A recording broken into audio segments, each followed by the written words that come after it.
Pregnancy is often viewed as the miracle of life. However, there can also be countless negative impacts on a woman. Whether her life will be threatened, she cannot afford another child, or simply does not want one, a pregnancy can be detrimental to a woman, thus presenting a need for birth control. Birth control has been used since 3000 BCE. In some of these earliest years, contraception was in the form of potentially dangerous materials, like animal intestines and crocodile dung. Although these methods may have been unsafe, they were allowed. Birth control has been used in various forms for hundreds of years before political and religious groups such as the Catholic Church deemed it immoral in the 1800s. There was nothing women could do to safely control their family size and allow themselves to rise out of poverty. Margaret Sanger believed this was wrong and devoted much of her life to fighting the beliefs and policies that stopped women from controlling their pregnancies. For the first time since the 1800s, women could safely control their pregnancies and family size. American birth control advocate Margaret Sanger was the sixth of 11 children born to Anne and Michael Higgins. Her mother died at age 50 due to weakness from 18 pregnancies and tuberculosis.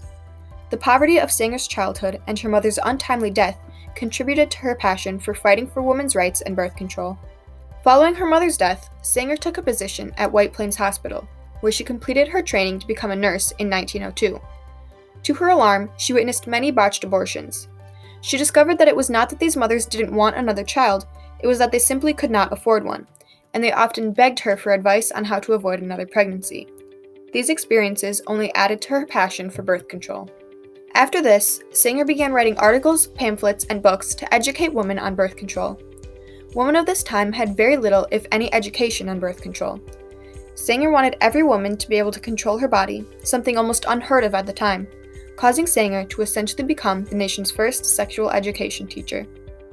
Her first works began in 1912, as articles including What Every Girl Should Know.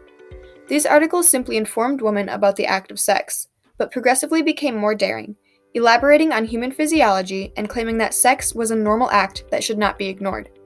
These articles didn't make it far, as they violated the 1873 Comstock Law, which was enforced by Special Agent Anthony Comstock of the United States Post Office, and banned any material considered obscene, immoral, or indecent from being sent through the mail.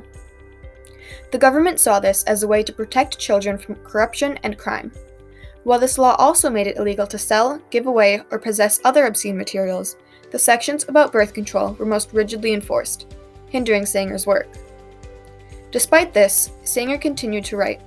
Her next project was a pamphlet entitled Family Limitation, which claimed that women had a right to enjoy sex, even saying if women did not enjoy themselves, it was because of the awkwardness and ignorance of the man. Sanger discussed common misconceptions about preventing pregnancies, but the main focus was on what women could do to prevent pregnancy. Sanger detailed many birth control methods, including condoms, the pessary, sponges, and vaginal suppositories. Due to the Comstock Law, she found it near impossible to find a publisher willing to take the risk. While looking for a publisher for Family Limitation, Sanger began her work on The Woman Rebel. 8 issues were published, educating women on sex and reproduction, contraception, and love and marriage. The Woman Rebel was one of the earliest publications to address issues prominent in the lives of working-class women. It opened up conversations about birth control and created a space where women could rebel against oppression. This publication caused much controversy, and Sanger was arrested for violating the Comstock Law. Sanger gave up publications of The Woman Rebel and fled to England to escape her arrest. Upon her departure, she had 100,000 copies of Family Limitation sent out. Her arrest created much commotion, but to her dismay, the government dropped her case upon realizing it would only create more support for her cause. Although disheartened by her dropped case, Sanger persisted. She began her work on the nation's first birth control clinic, which opened on October 16, 1916. Located in the Brownsville district of Brooklyn, New York, the clinic taught women how to take control through contraception and about the reproductive system. Sanger and her sister, Ethel Byrne, also a nurse, gave 10-cent informative lectures and pamphlets on contraception. Hundreds of women came to the clinic seeking advice.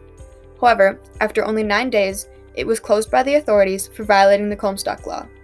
Again, Sanger knew this would only draw more attention to her cause. Sanger and her sister were arrested and received 30 days in jail. Sanger was offered a deal. If she agreed to respect the Comstock Law, she would receive a pardon. She refused and spent her time in jail educating inmates on the importance of birth control. Upon her release, Sanger again took to writing, and in 1917 published articles in the Birth Control Review, but they did not do well.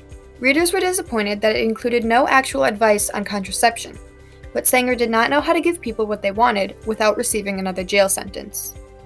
Sanger's next book, Women in the New Race, was published in 1920 and attempted to get women to fight for themselves. She believed women had to be able to make their own choice, and the way to do so was through contraception.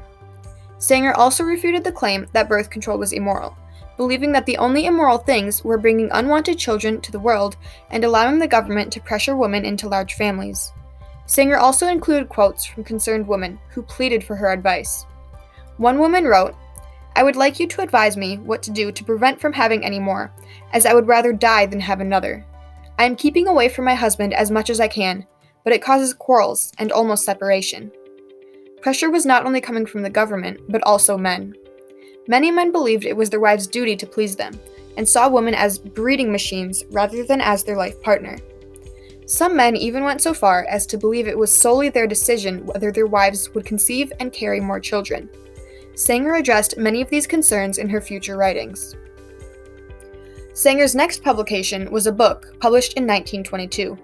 The Pivot of Civilization expressed that a woman's right to control her own pregnancies was a basic human right.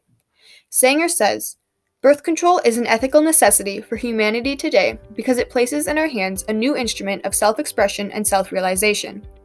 Sanger believed that women were the key to future generations, and they needed to reject the belief that they were inferior to generate change. The same year, Sanger published Woman, Morality, and Birth Control. The book was a collection of articles published in the Birth Control Review. Sanger's books served to do something no other publications had: educate women about their bodies and rights. It was clear Sanger's work was gaining much attention, and the following year, in 1923, Sanger returned to open a clinic, the Birth Control Clinical Research Bureau in Manhattan. Here, she provided birth control to women and collected data on its long-term effectiveness.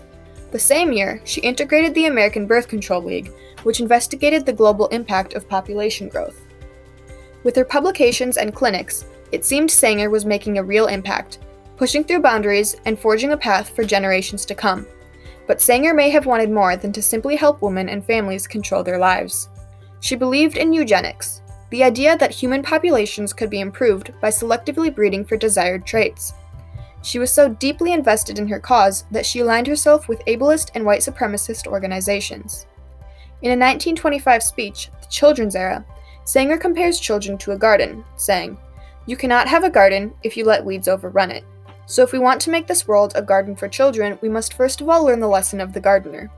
So far, we have not been gardeners." By stating that certain traits were more desirable than others, she opened up a whole new world for birth control. Although she gained more widespread use of birth control, she also gained more adversaries, destroying much of her credibility. Although the Comstock Law was not repealed until 1965, only a year before Sanger's death, her work inspired the women of the time to fight for their reproductive rights. Her life's work showed women they could take control of their lives. Women were able to prevent unwanted pregnancies that would only push them further into poverty. She allowed women to not only understand their bodies, but also that they had a right to decide what to do with them. Sanger's work contributed to the development of the birth control pill in 1950, which was a huge breakthrough for women and allowed them to take a single pill every day to prevent unwanted pregnancies. Her fight for reproductive rights did not end with her death. Her work continued to pave the way for women, and her research was used to develop other birth control methods, such as the intrauterine device in 1967.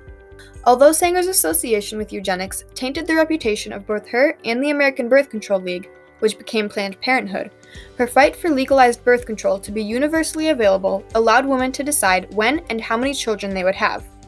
Not only was this vital to a woman's health, but also allowed them to rise from poverty with more educational and economic opportunities. The work that Sanger put forth allowed women to, for the first time since the 1800s, control their reproductive rights. Today, due in large part to Sanger's work, women can walk into any drugstore and purchase many different forms of contraception without a doctor's prescription, giving the women control rather than a doctor. However, the fight that Sanger began is still being fought. Margaret Sanger fought for legalized birth control to be universally available to women, but for some, these rights are being threatened, and her life's work continues to aid in the fight.